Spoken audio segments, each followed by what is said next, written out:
Use the referral link in the description to g2a.com for all of your Xbox codes, PlayStation codes and video games, and be sure to use the code CHES at checkout to get yourself 3% cash back. Hey guys, welcome to episode number 19 of Season 4 here in the Southampton series. We're cracking on now outside of the transfer window after disappointingly not being able to bring in the new faces that we wanted to. So we shall just try and have to crack on and hopefully continue what has been a good domestic season for us in the Premier League. Unfortunately, we got knocked out in the FA Cup against Newcastle in yesterday's episode, so we only have two competitions left to focus on this year. Premier League, Champions League, the two biggest. We have Premier League today against Leicester and Huddersfield, and we'll have a post-transfer window squad report. And then tomorrow we'll crack on with 3 games per episode with West Brom, Bayern Munich in the first leg at least, and then Tottenham before Arsenal, Bayern Munich and Sheffield Wednesday. And then we've got games against Chelsea as well on the horizon too. There's some big fixes coming up for us in the season. So hopefully in the games against the quote-unquote lesser sides like Leicester and Huddersfield, we can pick up good victories. But I've been in different forms, so I'm not sure how today's going to go. Hopefully, though, we can still do quite well. Drop the video a like if you enjoy. Subscribe to the channel too if you haven't already to make sure you don't miss out on any more of this series, the RTG series, a video of which will be out this evening as well. And of course, World Cup footage will be coming as of the end of this week, so make sure you subbed for that too. But for now, let's go play Leicester. 4 at the back, 4 in midfield, 2 up front in a 1-1 formation for Leicester City. Kelechi Iheanacho starts up top to lead the line. New signing for them, Eduardo Salvio on the right-hand side. We'll have to wait and see how well he plays on his debut. Neves into Milinkovic-Savic. Somehow manages to ride that tackle. Diego, well, you don't get... Oh, the footwork! Oh, can't believe it. I literally had taken my hands off the controller there and was about to put it on the table to celebrate going 1-0 up. Disgusting dribbling from Diego there to work the opportunity. And I don't know how he hasn't buried it in the bottom corner. 99 times out of 100, that's 1-0 Southampton. This, unfortunately, just so happens to be the 1% where it hasn't gone in. Off the woodwork and away. Milinkovic-Savic driving forward. And there's to Diego. This time, surely. There we go. Well done, Diego. Buried. Bottom corner. Southampton 1, Leicester 0. This time able to squeeze it inside the post. The bursting run of Milinkovic-Savic is what we'll call him now. From midfield. Driving forward, lays it into him. And just to change direction, you see the defender was facing one way and had to spin and turn the other. You're not catching Diego even if you're facing the right way, let alone if you're having to turn around before being able to accelerate after him. Diego buries that this time around and it's 1-0 to the hosts. Salvio down the line there nicely to Kelechi. Turns well. Pulled back to Amate. That was drifting towards the far top corner. Kepa had to be lively there to pick that out of the air. He's been selected by the Spanish national team as well for the World Cup in Russia this summer. The Spanish national side got announced yesterday as you see this. And he's involved. There are in fact a number of high name or big name players that aren't involved. That took a little deflection there on the way through to Kasper Schmeichel, who makes a good save. Loads of big name Spanish players not going to the World Cup, including Cesc Fabregas and Alvaro Morata from Chelsea. Can understand, and Marcos Alonso in fact. Can understand why Morata isn't going, but surprised to see Cesc dropped.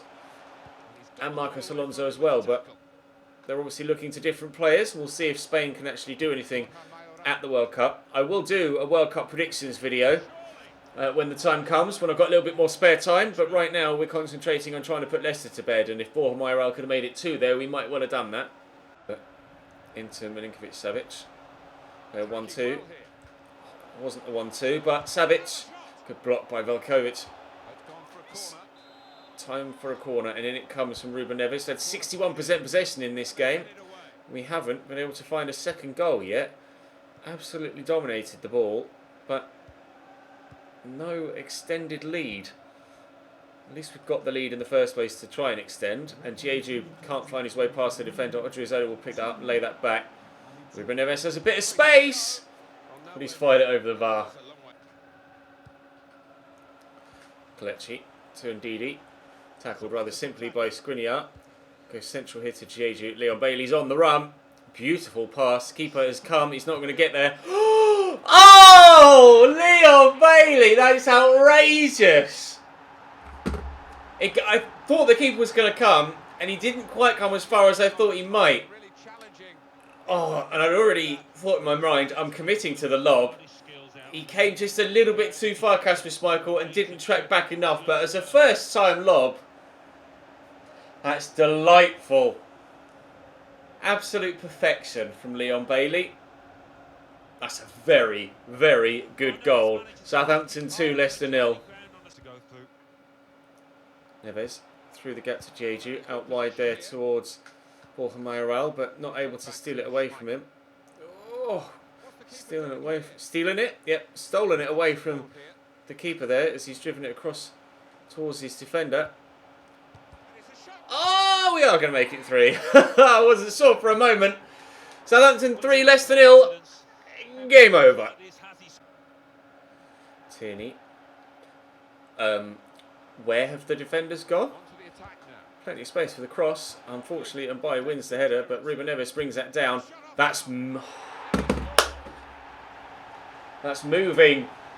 Was the phrase that was about to come out of my mouth, and by golly, did it move. Up, down, right to left. These are the sort of goals I was hoping to score with Ruben Neves right from the very beginning of his time at the club. But the first 12 months or so, he didn't score any. But this season, he's pinged 3 or 4 absolute worldies. It's a very impressive finish. It's 4-0 with 3 minutes to go. There's the final whistle. That was a lot more straightforward than the game against Newcastle, wasn't it? And the game against Bournemouth, to be fair. They gave me a run for my money and took a point off me in yesterday's episode. So to come back and fire ourselves straight back in great form, I'm delighted with that. Spurs win by 1-0 against Bournemouth, which will see them continue in second. Manchester United win by 2-0 against Newcastle, which will see them continue on in third. At least I believe so. Unless goal difference is involved. No, there is a point difference between them. We still have a 5-point lead at the top, and we'll hope to maintain that with a game against 18th placed Huddersfield next.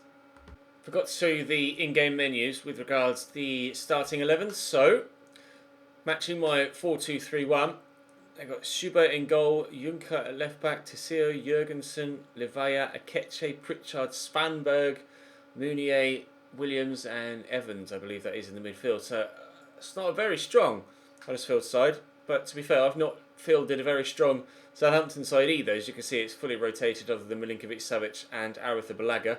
This game coming just a few days after the previous, and we have a bit of a gap until the next game, so we can afford to take this one a little bit lightly. But still, hopefully, we'll be able to get ourselves a victory and maintain, if not even extend, our lead at the top of the Premier League table. Sessegnon into Milinkovic-Savic. There's Romeu. To Obafemi, play it over the top to ensure that it reaches Richarlison. His first touch is decent. The finish should be good too, as was the attempted save from Schubert. Throwing a leg at it and getting it away.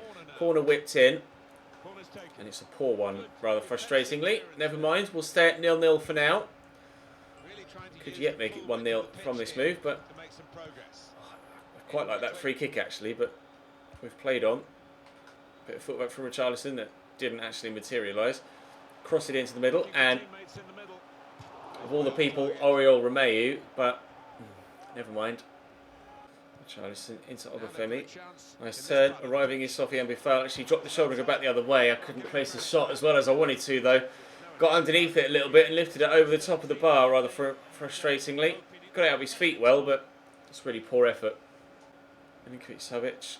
I get a bit of space for a long shot with him, perhaps. No, but get it to Obafemi. Get that back in there to Sofiane Boufal. Ah, that's much better. Beautifully tucked away by Sofiane. First one he put well over the bar. That time, just keeping it low, drilling it into the bottom corner.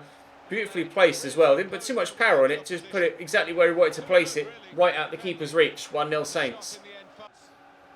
Headed by Yedlin. Romeu into Savic, who's in space. Boufal's made a good run. Oh, beautiful look, Begidi spin. And Obafemi will spin the defender and bury it. Ooh, shot power. Rate that.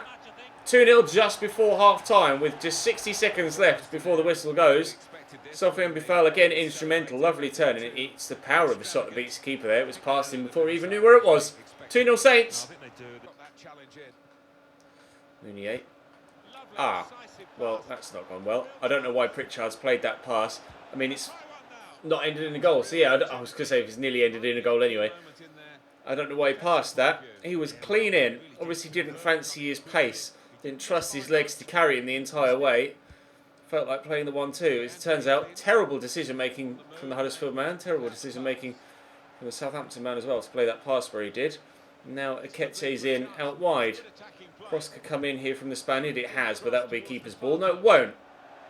Okay, we'll take the goal kick, but I mean, maybe it was the fact that DeAndre Edlin was next to him, which just put him off. I'm not sure, but the most important thing is that Huddersfield haven't scored. Mosquera got options. He's holding off Romeu well. Finds Ince. Ooh, that was a decent effort from Tom Ince. Josh Sims going off for Lance Morgan. The keeper is up. And they've kicked... Oh, God, what a touch from Lance Morgan. If I can win it back... Oh, off the post. Never mind about winning it back off them. Bloody hell, they've very nearly scored again.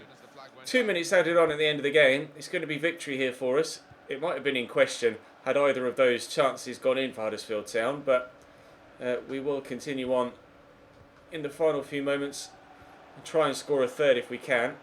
I've got runners around me, and Buffal is making the run. Took a little bit too long. Never mind, full-time whistle goes. 2-0 victory. We shall stay top, and stay top by at least 5 points. How did Spurs and Manchester United get on? Spurs won 5-0. Okay. City win 4-1. Everton lose to Brighton. But no game played by Manchester United on the 6th of February. So, they've already played, and they've lost. They must have played on the Friday night. So, a 5-point gap to Spurs, and now a 9-point gap to Manchester United. Looking more so that it's going to be a 2-horse race between now and the end of the season. We'll have a quick train. See if Sessegnon can go up another rating, which he cannot. But Winter, or Winter, as he's German, can. Right, let's have a quick squad report then. Round out this episode. We can see how everyone's doing so far this season. You can see there that Sessegnon obviously is 80 rated now. Let's have a look. Aritha Balaga, any growth from him this season? +1 still, just the one. 26 years of age. His kicking is now 99. Okay. Only 82 positioning though, which is a slight worry, but I mean, we're top of the league and have one of the best defensive records, so I can't be too critical. Christoph Winter, up 5 to 72 now, although of course we are heavily training him. No growth from Alex McCarthy. No decline though, interestingly, at 31 years of age, so that's good. Up 1 for Aritha Balaga. No. Well, yes, but up 1 for Odriozola. I don't know why I said Aritha Balaga. Up 1 for Odriozola, which is good news. DeAndre Yedlin also up 1 to 80 now. 86 for both Skriniar and Henry Harris. 99 slide tackle for Henry Harris now. 97 short passing. Continuing to grow and show that he really does have the potential to be special. Skriniar also up 1 to 86. Wesley Hurt still 83 rated, up 1. Jack Stevens, no growth, but no decline as well. Kieran Tierney up 2 to 85 rated now. That's my first team left back. Ryan Sessegnon growing thanks to the training and through his own growth as well, his own potential spike or curve. Up 4 to 80 rated at 20 years of age. His physicals are growing quite nicely as well, and of course the majority of those I can't train. Ruben Neves up 1 to 85. Scored 6 goals for us so far this season, and almost all of them have been bangers. Scored another lovely goal for us today. What are his long shots? 77 long shots. Yeah, okay then. Oriol Romeu, 81 rated. No decline for him. Still just under the age of 30. Similarly to me, by a few days. Milinkovic-Savic, still 90 rated. No growth anywhere from him now. I had to train him to get him to 90. I think his potential has been reached. But he's still absolutely incredible for me. 15 goals, 15 assists this season. Ward-Prowse still a way off from returning to first team action, unfortunately. But he hasn't declined at all, which is good news. Leon Bailey, nothing. Jeeps. 86 rated for Leon Bailey. Long shot trait, apparently. 80. To be fair, it's Never's got the long shot trait. Long shot taker. Yeah, long shot taker trait. 80 long shots for Leon Bailey. His goals have definitely taken a spike in the way that they've, or the frequency in which they've been coming. 11 goals, 9 assists in all competitions. Josh Sims, no growth for him, but he's good enough to be a decent squad player now. Lance Morgan is up 3, great. Borja Mayoral, no growth from him, although 15 goals in 22 games plus 16 assists, 8 and 8 in 14 in the Premier League, 2 and 2 in 2 in the Champions League. Giedu, yeah, 31 goals in 30 games plus 19 assists, 20 and 15 in 22 games in the Premier League. That's a little bit good. More than 2 goal contributions per game played. He's up 1 to 86 now this season, 89 finishing. Physicals looking superb. To be fair, his technicals are great as well. So, wonderful player. Can't recommend him highly enough. Obafemi's up 1 to 74. Scored 4 goals for me now this season, including 1 in that last game. Justin Kluivert, no growth from him or Sofiane Boufal, which is annoying actually, considering the amount of football that both players have played. Nearly 30 games apiece. Growth though for Richarlison, up 2 to 85 now. Growing technically more so than physically. What's he got? Now 5 goals and 8 assists in 31 games. I would have sold him had someone come in with a decent bid, but we were prioritising the sale of Boufal, which we nearly got. He just decided to turn down the contract terms, didn't he? So unfortunately, we weren't able to bring in a new central player, but I'm not that worried about that. We're clearly still in good form. Best goal scoring record in the league by a margin. Apparently I need a nap. Not the best defensive record, but by no means the worst, which has been the trend in this series, especially in the first couple of seasons. So I'm pleased enough. Liverpool still down in 15th, with Arsenal in 14th. Manchester City in 10th. Chelsea 7th. Manchester United 3rd with Spurs 2nd. And we still have that gap at the top. We'll be back to Champions League action tomorrow with a game against Bayern Munich. Not looking forward to that, if I'm honest. But we'll just have to wait and see how things go. Thank you very much for watching. Now, drop the video a like if you enjoyed. Subscribe to the channel too to make sure you don't miss out on any more. I'm going to yawn again. Stop it. And I'll see you next time. Ta-ra.